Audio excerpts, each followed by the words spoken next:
وأصحابه أجمعين.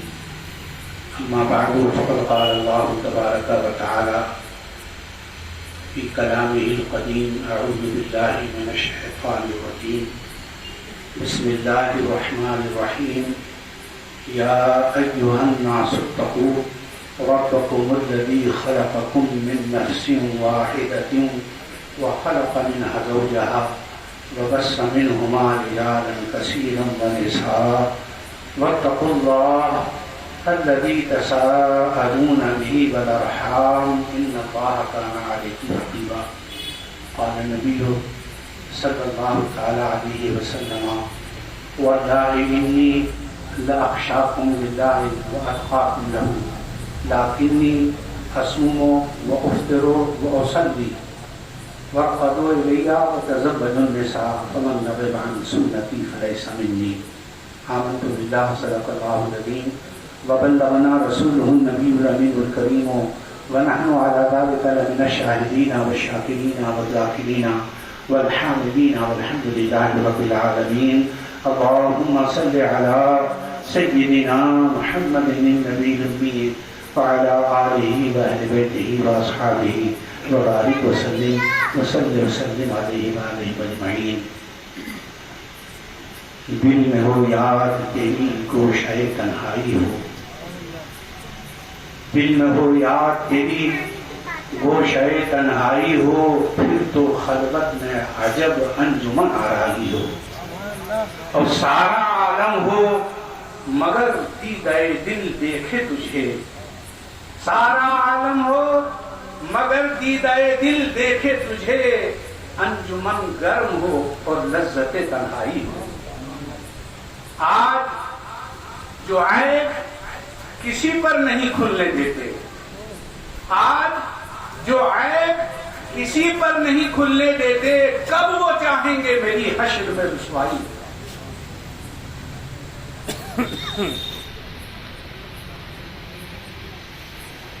محترم سامعین و حاضرین، اس مقدس اور باوقار مجلس میں بہت دیر سے آپ روحانی فیض حاصل کرتے آ رہے ہیں، اور سونے پہ سہاگا کہ جن کے ذکر سے آپ اپنے قلب کو روشن اور منور کر رہے ہیں، آج انہی کی ذریت میں سے ایک شخصیت کی آپ اپنی ظاہری آنکھوں سے زیارت بھی کر رہے ہیں۔ آپ میں سے بہت سے جانتے بھی ہوں گے، نہیں بھی جانتے ہوں گے، ہمارے اور حاجی مشتاق صاحب کے پیر و مرشد کی تشریف آوری بہت دیر قبل اسٹیج پر ہو چکی ہے، اور آپ ان کی زیارت سے اپنے قلوب کو منور و مجلہ کر رہے ہیں۔ یقیناً ان کے قدموں کی برکت سے وہ بیٹی جس کا نکاح کل ہونا ہے، اللہ تعالیٰ ان کے قدموں کی برکت سے ان کی زندگی میں خوشیاں ہی خوشیاں لائے گا، اور خدا سے ہماری دعا ہے کہ اللہ تبارک و تعالیٰ اس تقریب کو میمون و مشکور فرمائے۔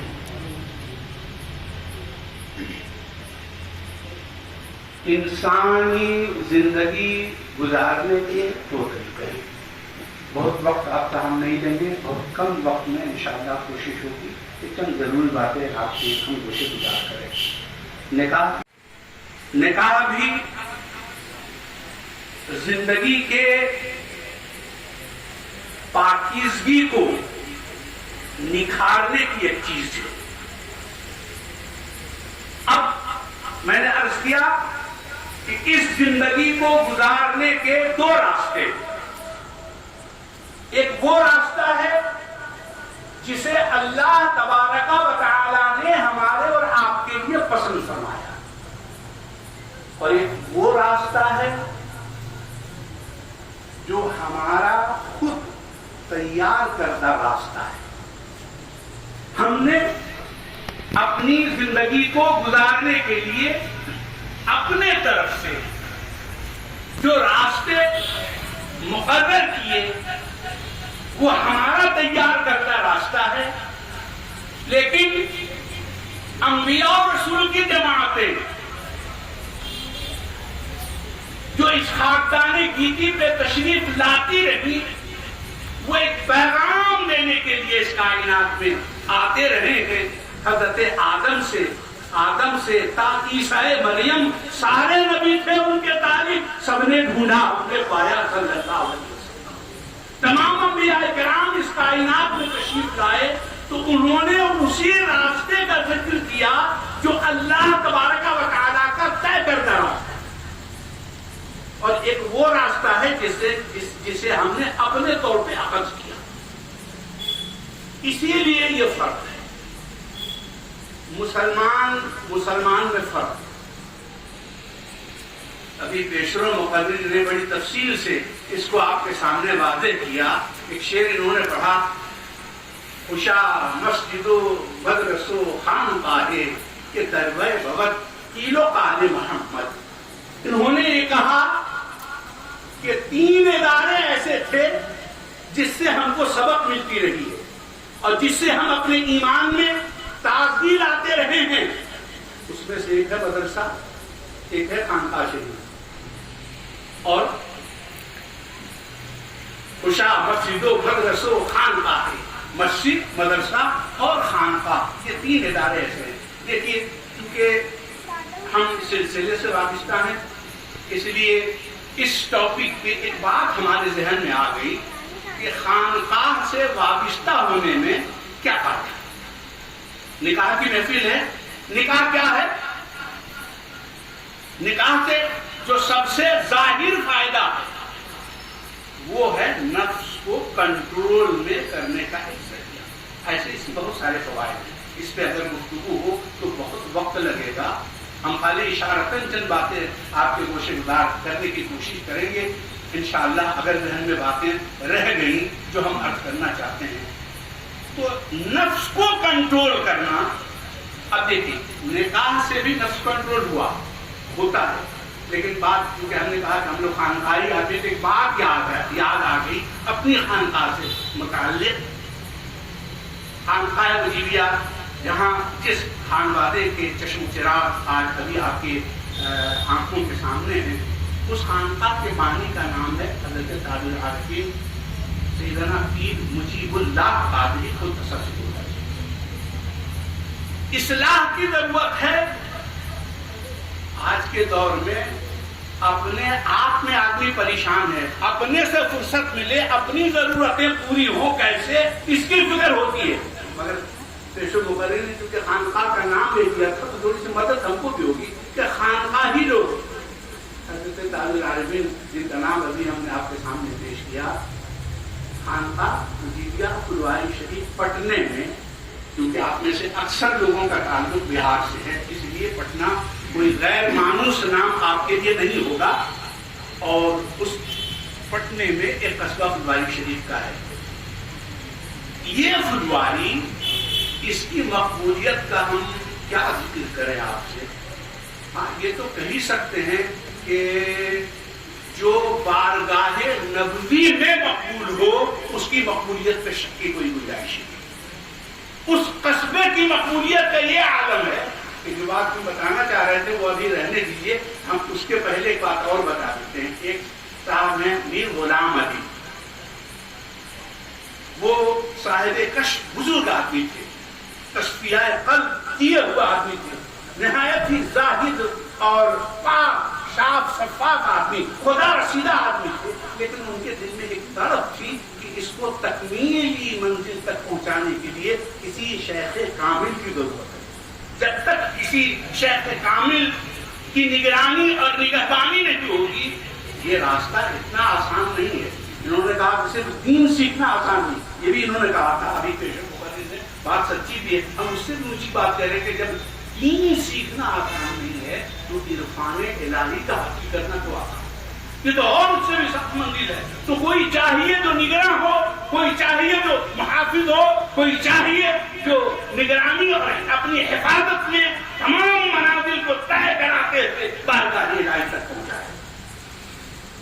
لیکن میر غلام علی جو خود بزرگ آدمی تھے، لیکن منزل مقصود تک پہنچنے کے لیے ان کو کسی شیخ کامل کی ضرورت تھی، اسی تلاش میں تھے، دل بہت بے چین رہتا تھا، لیکن چونکہ خود پائے کے بزرگ تھے تو انہوں نے کچھ شرطیں اپنے اندر طے کر لی کہ پیر تو چاہیے، مرید تو ہونا ہے، لیکن کیسا پیر چاہیے، انہوں نے اپنے طور پر کچھ اس کے شرائط متعین کیے تھے۔ مثلا انہوں نے سب سے پہلی یہ شرط رکھی کہ ہم جس سے مرید ہوں وہ سید، دوسری شرط ان کی تھی کہ ہم جس سے مرید ہوں وہ عالم ہو، تیسری شرط ان کی یہ تھی کہ وہ ظاہری شکل و صورت میں بھی نہایت حسین ہو، اور چوتھی شرط ان کی یہ تھی کہ وہ کامل ہو۔ اچھا، اب یہ چار شرطیں ہیں، لیکن اس میں داخل ہونے سے قبل ایک شرط ان کی اور تھی، اور وہ یہ تھی کہ ہم سب سے پہلے حضور سرور کائنات ابتدا جناب محمد رسول اللہ صلی اللہ علیہ وسلم بنفس نفیس ہم کو بیعت دیں، اور اس کے بعد سرکار جس کے حوالے کریں گے ہم انہیں سے بیعت ہو جائیں گے۔ تو تلاشش جستجو میں رہے، بہت دن تک تڑپے، یہ تڑپ بہت سخت چیز ہے، سرکار کی زیارت ہو جائے یہ آسان کام نہیں ہے۔ ہاں، اگر کسی رسول نما کی نظر پڑ جائے تو پھر آسانیاں پیدا ہو جاتی ہیں۔ تڑپ کی ایک دن خواب میں دیکھا کہ سرکار بس قرار وحی فدا جناب محمد رسول اللہ صلی اللہ علیہ وسلم کی محفل سجی ہے۔ آپ اس کو کم مت سمجھیے گا، اتنی دیر سے بیٹھ کے کوئی تھیٹر میں آپ نہیں بیٹھے ہیں، کوئی آپ کے دلوں کو لبھانے والا کوئی نقش و نگار آپ کے سامنے نہیں پیش کیا جا رہا۔ آپ شکر منائیے پروردگار کا کہ 7:30 بجے سے آپ بیٹھے اور صرف آنے والا اللہ کا نام دیتا ہے تو آپ جھوم جاتے ہیں، آنے والا رسول اللہ کا نام دیتا ہے تو آپ جھوم جاتے ہیں۔ یہ 2-2.5 گھنٹے سے صرف آپ اللہ رسول کا نام سن کے خوش ہو رہے ہیں، اس کا مطلب وہ ایمانی جذبہ یا ایمانی وہ حلاوت جو ایک مومن کے اندر ہونی چاہیے وہ اللہ تعالیٰ نے آپ کے دل میں محفوظ کر دیا ہے، اسی لیے آپ ٹکے ہوئے ہیں، ادھر ادھر کوئی منتشر نہیں۔ تو بہت جستجو کی ضرورت ہے۔ ایک دن خواب میں سرکار ابد خراج کا دیدار ہوا، محفل نبوی سجی ہوئی ہے۔ ابھی تینوں نے کہا کہ اس کو بدعت، اس کو بدعت، اس کو بدعت، یہ محفل بھی بدعت۔ یہ محفل کو جو لوگ بدعت بول رہے ہیں، ہم اگر مجلس نبوی کی ان کے پاس بات کریں گے تو وہ کیا کہیں گے؟ ان کے لیے تو اور یہ بالکل آفاق کی بات ہو جائے گی، آپ مسجد نبوی مجلس نبوی میں سجتی ہے کیا؟ تم کو نہیں معلوم، تمہاری نگاہ میں کوتاہی ہے، تم نہیں دیکھ پاتے، لیکن جن کی بصارت کے ساتھ اللہ نے جن کو بصیرت کی ہے وہ دیکھتے ہیں کہ محفل نبوی آج بھی سجتی ہے۔ میں نے یہ صرف ہمارا اور عقیدہ نہیں، الحمدللہ اس سال پیر مرشد دیوار رمضان شریف میں مجھے عمرہ کی سعادت ہوئی، تو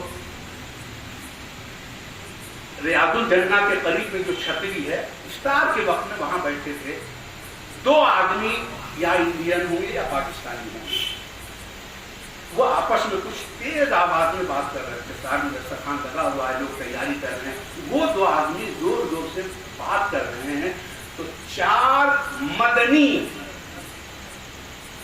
بیٹھے ہوئے تھے دسترخوان پہ، تو وہ کالے مدنی جو ہیں وہ بیٹھے ہوئے تھے، گورے والے نہیں، اور خدا قسم میں نے اپنی آنکھوں سے دیکھا ان کو اتنے جلال میں آ کے انہوں نے اس 2 آدمی کے طرف اشارہ کرتے ہوئے ہذا رسول اللہ، یہ رسول اللہ ہے، اور تم اتنی زور زور سے یہاں بات کر رہے ہو۔ الحمدللہ آج بھی مدینے کے لوگ ہذا رسول اللہ کہتے ہیں، یہ رسول اللہ ہے، یہ نہیں کہا کہ یہ مواجہ ہے، یہاں گنبد خضرا ہے، بلکہ ایک مدینے والے کی زبان سے اس گنہگار نے اپنے کام سے سنا کہ ان کا عقیدہ یہ ہے کہ یہ محمد رسول اللہ ہے۔ یہ بولتے ہیں یہ مجلس بدعت، وہ مجلس بدعت، خیر مجلس نبوی سجی تھی، بڑا مجمع تھا، آپ اگر اٹھانے لگیں گے تو ذرا تو کوئی بھی آدمی اشارہ کر دیے گا، حاجی صاحب ہم کو روک دیں گے کیونکہ بہت دیر ہو گئی ہے، تاکہ آپ پر بات گران نہ گزرے، مگر اچھی بات ہے، سننے کی بات ہے۔ مجلس نبوی لگی ہے، یہ میر غلام علی کو سرکار ابد قرار نے بیعت دیا، بیعت جو لوگ بیعت ہو چکے ہیں وہ تو اس سے آشنا ہیں، اور جو بیعت نہیں ہوئے ہیں ان کے معلومات کے لیے ہم بتاتے ہیں کہ ہم بھی بیعت کے حاجی صاحب بھی بیعت میں خانقاہ مجیبیہ میں خلوت شریف ہے، خلوت ہم لوگ بولتے ہیں اس کو، جس میں سجادہ مجیبی عمر بھر کے لیے معتکف ہو کے بیٹھ گئے، تا حیات عمر بھر کے لیے۔ اب وہ کبھی عام آدمی جیسے ہم لوگ بازار جا رہے ہیں، یہاں جا رہے ہیں، نوکری کر رہے ہیں، ملازمت کر رہے ہیں، کچھ بھی کر رہے ہیں، یہ ویسا نہیں، وہ شخصیت الگ ہے، کیونکہ خانقاہ کی بنیاد حضرت تاج العارفین نے رکھی ہی اسی لیے تھی کہ سارے جہان کو چھوڑ کے تم کو اس جگہ مخلوق خدا کی خدمت کے لیے بیٹھ جانا۔ یہ 11ویں صاحب سجادہ ہیں۔ کوئی بھی قانون زیادہ دن تک نہیں چلتا، حکومتیں بدلتی رہتی ہیں، مگر 350 پونے 400 سال ہو گئے حضرت تاج العارفین نے جو دستور خانقاہ مجیبیہ میں قائم فرما دیا، الحمدللہ آج تک اس میں رتی برابر کا کوئی فرق نہیں۔ اور ہم تو ڈنکے کی چوٹ پہ کہتے ہیں کہ خلوت کا وہ دروازہ جو 350 پونے 400 سال پرانا دروازہ ہے، اس کی جو آواز اس وقت تھی آج تک وہی آواز ہے۔ جانتے ہیں کیوں؟ پیر صاحب جب تشریف آتے ہیں نا مسجد میں تو کوئی اعلان نہیں ہوتا ہے، کسی کو کوئی خبر نہیں دی جاتی کہ پیر صاحب آ رہے ہیں، صرف دروازہ کھولا جاتا ہے۔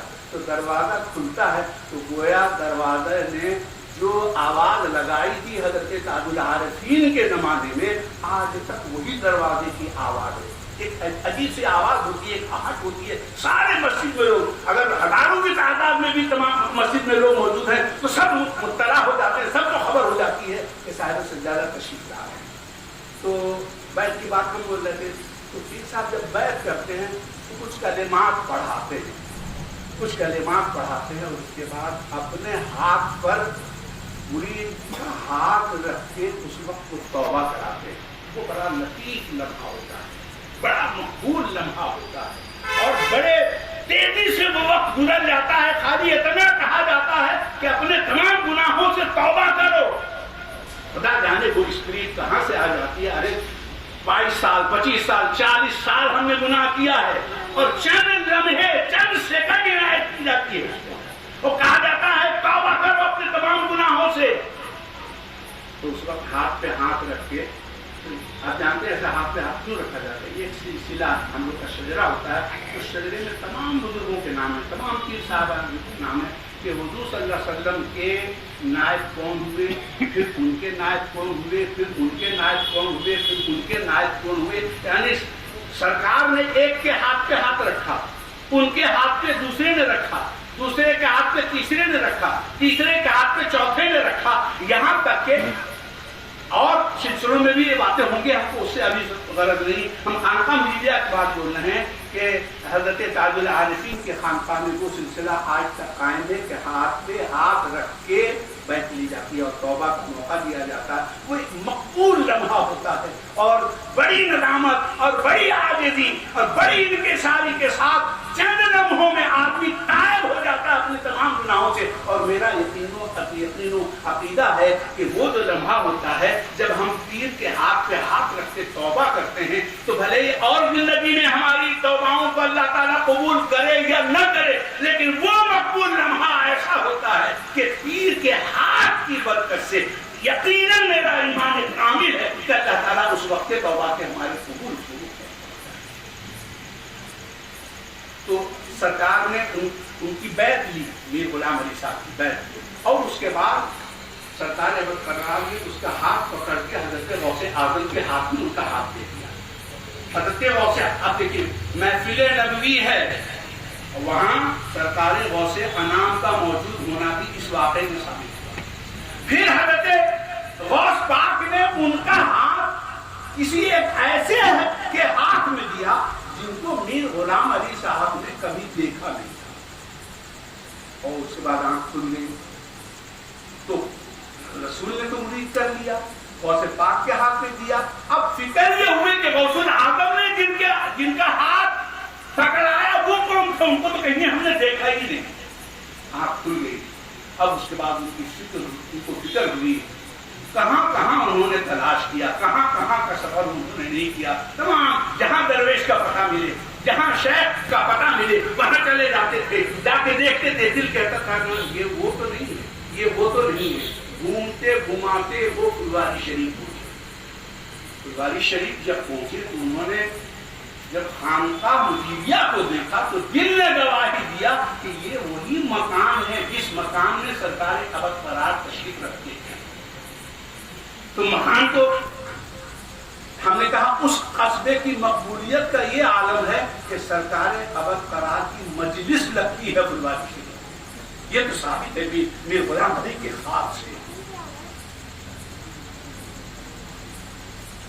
خانقاہ کو دیکھا، پھر نماز کے اوقات میں جیسا ہم نے بتایا کہ دروازہ کھلتا ہے کہ کہاوت ہوتی ہے سب آتے ہیں، یہ 400 سال سے یہی دستور ہے، دروازہ کھلا ہوگا، حضرت تاج العارفین باہر نکلے ہوں گے تو میر غلام علی نے کیونکہ مسجد سامنے ہے، جب ان کو دیکھا تو ان کے دل نے گواہی دی کہ مکان بھی وہی ہے اور جن کے ہاتھ میں غوث الاعظم نے ہاتھ دیا تھا وہ چہرہ بھی ہے۔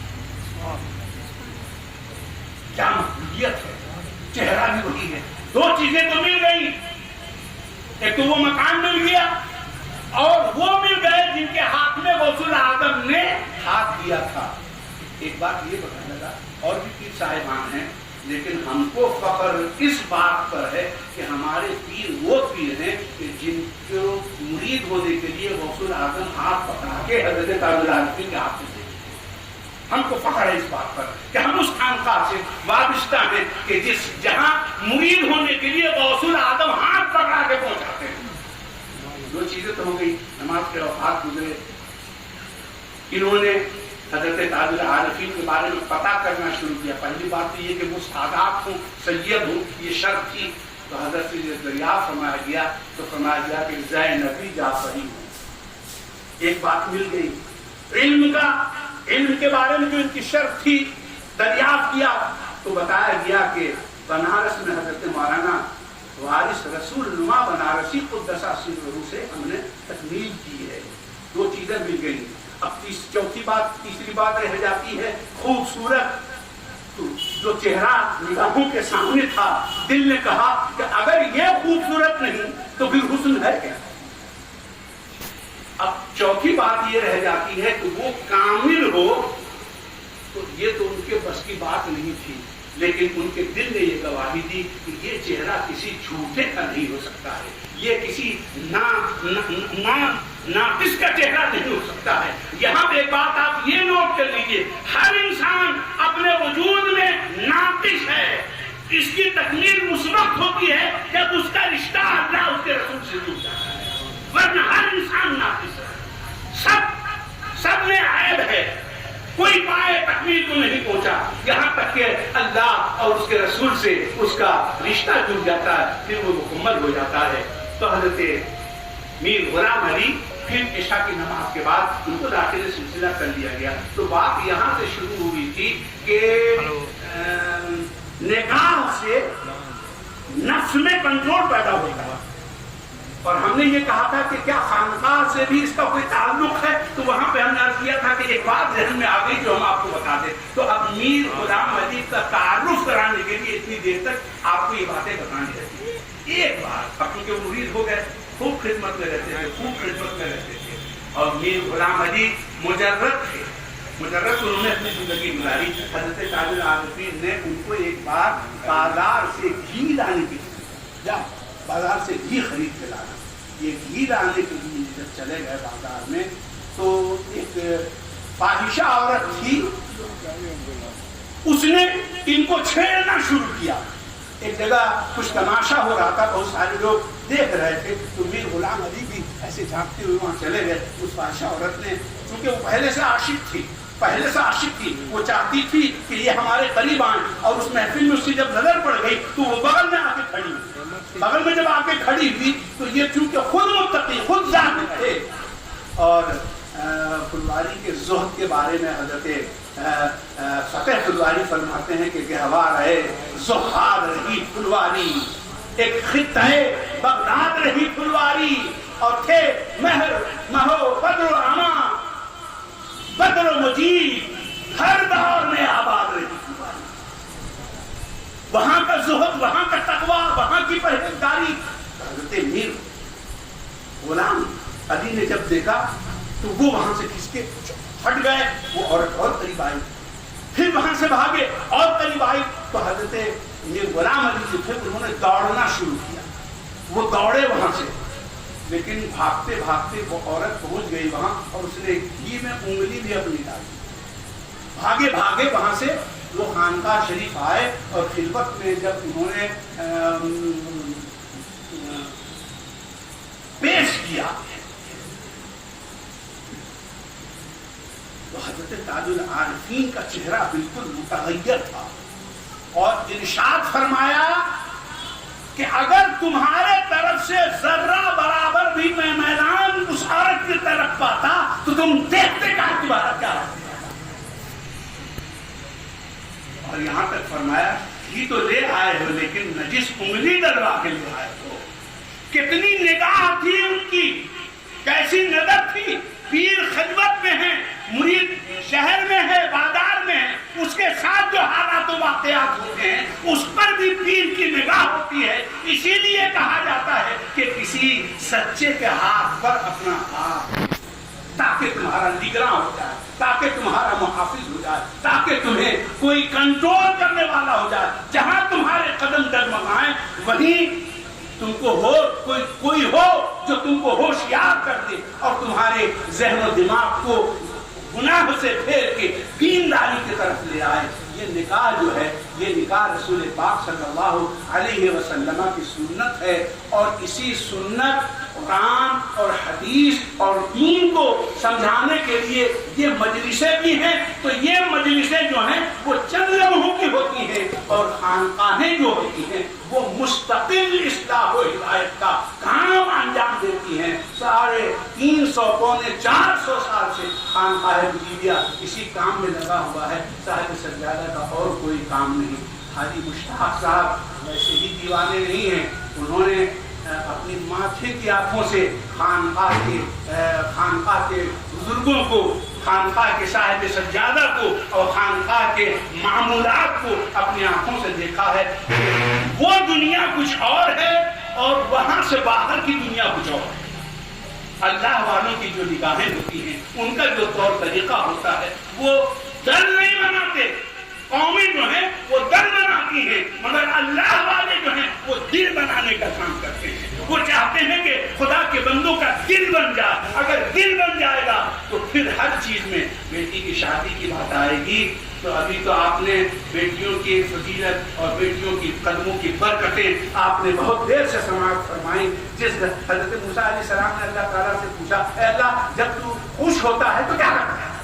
تو اللہ تعالیٰ نے کہا میں جب خوش ہوتا ہوں تو بارش برسا دیتا ہوں. حضرت موسیٰ نے کہا اللہ اور اس سے بھی زیادہ اگر تو کسی سے خوش ہوتا ہے تو کیا کرتا ہے؟ تو اللہ تعالیٰ نے کہا کہ میں اس سے بھی زیادہ کسی سے خوش ہوتا ہوں تو اس کے گھر میں مہمان بھیجتا ہوں. حضرت موسیٰ نے کہا اللہ اگر اس سے بھی زیادہ تو کسی سے خوش ہوتا ہے تو کیا کرتا ہے؟ تو اللہ تعالیٰ نے کہا جب میں اس سے بھی زیادہ کسی سے خوش ہوتا ہوں تو اس کے گھر میں بیٹی پیدا کرتا ہوں.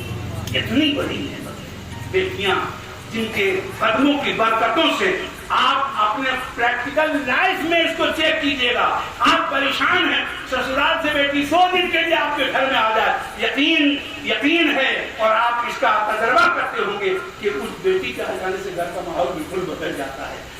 جو غم کی فضا تھی وہ اللہ تعالیٰ نے حاجی مشتاق صاحب کو اس حدیث کی روح سے جنت کا حقدار بنا دیا. یہ تیسری بیٹی ہے ان کی جو اللہ تبارک و تعالیٰ کے فضل و کرم سے مصنون طریقے سے، سب لوگوں نے بتائی تھی آج کل کیا ہوتا ہے آجا باجا گاجا، ہم کو سب بولنے کی ضرورت نہیں. جو مصنون ہے وہ مصنون طریقے سے حاجی صاحب میں اس کی تیاری میں لگے ہیں. میری دعا ہے کہ اللہ تبارک و تعالیٰ اس تقریب کو میں مشکور فرمائے. اللہ کو دعوانا ہے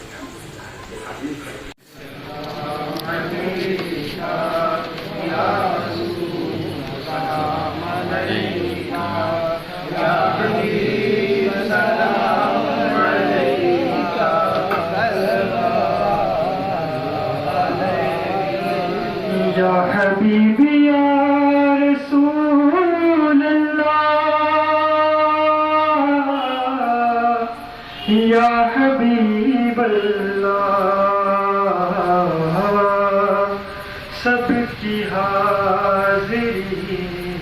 ہو مدینے میں، ملے لطف سب کو جینے میں، سب کی حاضری ہو مدینے میں،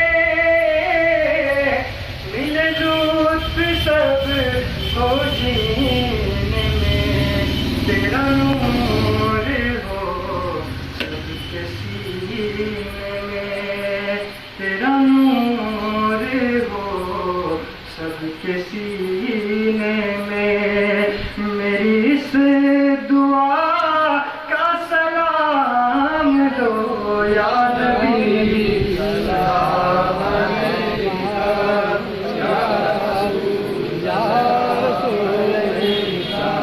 یا حبیب، سلام علیکہ، صلوات اللہ علیکہ، یا حبیب یا حبیب اللہ،